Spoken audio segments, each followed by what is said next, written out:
ya bir ya da heç nə. Çünki burada su, qaz yoxdur. 10 yaşlı Nicat Osmanov yaşadığı binanı təsvir etməyə çalışır. 170 ailənin yaşadığı 5 saylı bina 10 ilə yaxındır qəzalı vəziyyətdədir. Sakinlər bildirir ki, hər an binanın uçma təhlükəsi ilə üz-üzə qaldıqları azmış kimi, bir də kommunal problemlər onların həyatını dözülməz edib. Su yox. Suyu görmürük. Su görmürük, pis vəziyyətdə. Tamam batırır, çirkin-çirkabın içində, tarakanın düzəməsində. Bir bax, o yuxarı hissələr çəkilir. Uşaqlar köpələr burada kiçikdir, qorxurlar. Bax, hərdən bir daş parçası düşür, yoxsa qorxurur.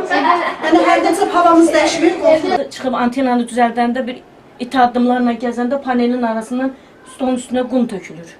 Binanın özü qəza vəziyyətindədir. 170 ailə var.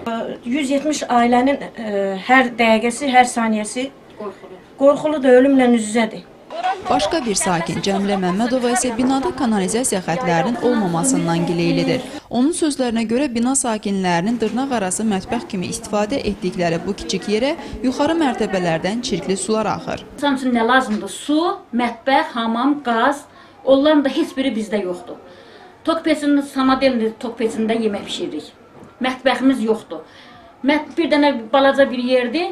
Orada həm yemək pişiririk, həm kanalizasiya suyu ortadan üstdən aşağı tökülür qazana. Həm orada yuyunuruq, həm üzr istəyirəm, ayaq yoludur. Hər şey üzrə istifadə olunur həmin o bir balaca yerdə. Evimizə qonaq gəlmir ki, bu cür şəraitə necə gedək?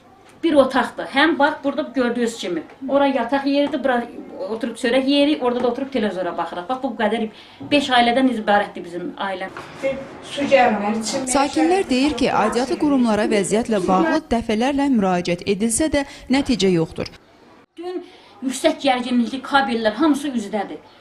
Bax, uşaq əlini uzadır, əli çatır kabellərə. Bax, o vəziyyətdədir. Bakıdan Fövqəladə Hallar Nazirliyinə gəldilər, baxdılar, dedilər, burada insan yaşamaz. İnanırsınız, girdilər, padezə çıxdılar ki, burada insan yaşamaz. Sumqayıt şəhər İcra Hakimiyyətinin informasiya təminatı və analiz sektorunun müdiri Ayaz İmaməliyev Meydan TV-yə müsahibəsində Sumqayıtda qəzalı binaların sayının çox olduğunu bildirdi və əlavə etdi ki, həmin bina ilə bağlı Nazirlər Kabinetinə müraciət ünvanlanıb. Bunlarla bağlı müvafiq komissiya tərəfindən yəni baxış keçirilib və bunlarla bağlı Nazirlər Kabinetinə məlumat verilir. Və indi yəni qanun ki, Nazirlər Kabineti bu bizim səlahiyyətin çərçivəsində deyil. Bu məsələ bilirəm, o yadlanan məsələsi həll olmaq bilər. Lakin Nazirlər Kabineti ilə əlaqə saxladıqda məlum oldu ki, problemdən xəbərsizdirlər.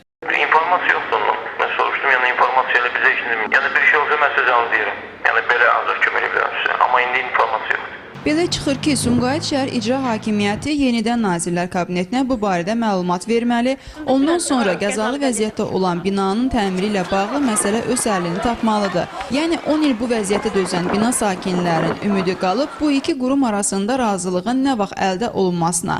Odur ki, indidən dəqiq zaman söyləmək mümkün deyil. Məsələ aktual olduğundan diqqətdə saxlayacağıq.